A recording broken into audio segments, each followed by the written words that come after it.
ان آیات کے اندر اس بات کی طرف اشارہ کیا گیا کہ وہ لوگ جو یہ بات کرتے ہیں کہ آپ صلی اللہ علیہ وسلم نے قرآن کو خود بنایا ہے، اپنی طرف سے تصنیف کیا ہے، یا کسی بندے سے سیکھ لیا ہے اور اللہ کی طرف منسوب کر دیا ہے، ایسے لوگ کہ جو نبی کے سمجھانے کے باوجود دین کو اختیار نہیں کرتے، دین کی طرف نہیں آتے، تکذیب کے راستے کے اوپر گامزن ہیں، فرمایا ان سارے ظالموں کو اللہ رب العالمین قیامت والے دن جمع کرے گا، میدان محشر میں جمع کرے گا، اور یہ لوگ اگرچہ دنیا کے اندر 60 سال زندہ رہے ہوں، دنیا میں 70 سال، 100 سال، 200، 300 سال زندہ رہے ہوں، میدان محشر کے اندر ان کی کیفیت یہ ہوگی کہ ان کو محسوس ایسے ہوگا کہ لم یلبثوا الا ساعۃ من النہار، کہ دنیا کے اندر ایک دن کے کچھ حصہ ہی یہ رہے ہیں، اگرچہ دنیا کے اندر انہوں نے 100 سال، 150 سال، 70 80 سال کی زندگی گزاری ہوگی،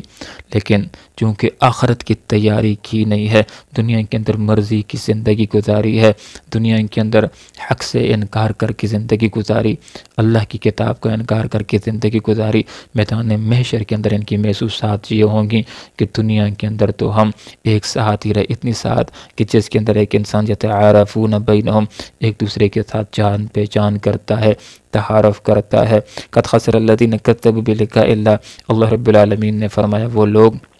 ناکام ہو گئے کہ جنہوں نے رب کے ساتھ ملاقات کی، تکذیب کی، وہ ہدایت یافتہ نہ ہوئے، جنہوں نے دنیا کے اندر نہ موت کو یاد رکھا، نہ قیامت کو یاد رکھا، نہ قیامت کے بعد جی اٹھنے کو یاد رکھا، نہ میدان محشر کے اندر حاضری کو یاد رکھا، نہ رب کائنات کے سامنے کھڑا ہونے کو اور اپنے اعمال کی جواب دہی کے احساس کو دل و دماغ کے اندر تازہ کیا، بلکہ یہی سمجھتے رہے کہ دنیا ہے، اسی دنیا میں مزے کرنے ہیں اور پھر مر کے مر کھپ جانا ہے، اللہ کے ساتھ ملاقات کی ان کی کوئی سوچ بھی نہیں تھی، یہ آج آخرت والے دن خسران میں پڑ گئے ہیں، ناکامی کے اندر پڑ گئے ہیں۔ وہ انسان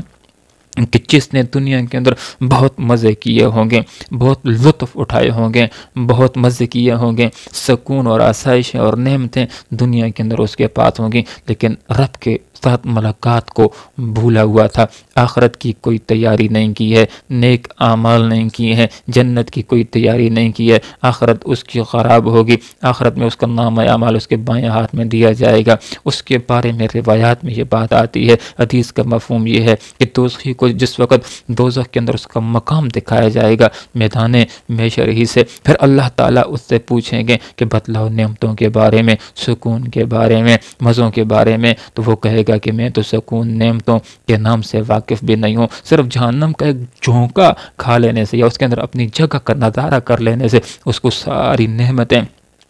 بھول جائیں گی، اس کو غم اور پریشانیاں لگ جائیں گی۔ تو یہ میدان محشر کے اندر جہنمیوں کی کیفیت کی طرف اشارہ کیا جا رہا ہے، ان لوگوں کی جو آخرت کا انکار کیا کرتے تھے، اس کی تکذیب کیا کرتے تھے، میدان محشر کے اندر ان کی کیفیت یہ ہوگی کہ دنیا کے اندر تو ہم 60 سال 100 سال نہیں رہے، بلکہ دن کا ایک حصہ ہی ہم دنیا کے اندر رہے ہیں۔ وہ